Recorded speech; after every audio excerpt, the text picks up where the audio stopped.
America, Iran, Israel વચ્ચે ચાલી રહેલા યુદ્ધ જેવી પરિસ્થિતિના કારણે ગુજરાત ગેસ કંપની દ્વારા ઔદ્યોગિક એકમોને આપતા ગેસ સપ્લાયમાં ઘટાડો થવાની સંભાવના છે.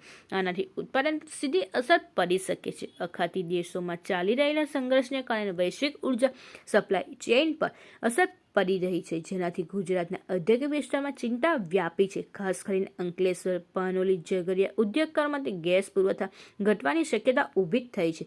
ગુજરાત ગેસ કંપનીએ ઉદ્યોગોને મોકલેલી સૂચનાઓ મુજબ એલએનજી ગેસની ઉપલબ્ધતા ઘટવાને કારણે ગેસ પુરવઠો લગભગ 50% સુધી ઘટવામાં આવી શકે છે. કંપનીએ ગેસ સપ્લાય કરાર હેઠળ ફોર્સ મેજર જાહેર કરીને ઉદ્યોગોને ગેસના વપરાશમાં મર્યાદા રાખવાનું જણાવ્યું છે. આ સંકટનું મુખ્ય કારણ અમેરિકા, ઈરાન, ઇઝરાયલ વચ્ચે ચાલી રહેલા સંઘર્ષ અને તેના કારણે હોર્મુઝ ખાડી દરિયાઈ માર્ગ અવરોધ ઊભો થાય છે. આ માર્ગ વિશ્વના મોટા પ્રમાણમાં તેલ અને ગેસના પરિવહન માટે મહત્વપૂર્ણ છે, જેમાં અવરોધ આવતા વૈશ્વિક સપ્લાય ચેઇન પર સીધી અસર પડી છે.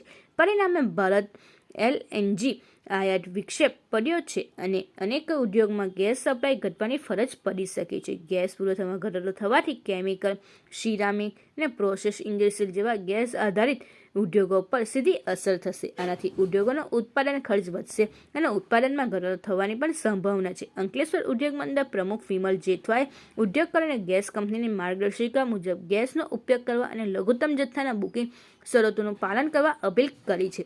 જો આ સ્થિતિ લાંબા સમય સુધી ચાલશે તો ઔદ્યોગિક ઉત્પાદન પર તેની ગંભીર અસર જોવા મળી શકે છે.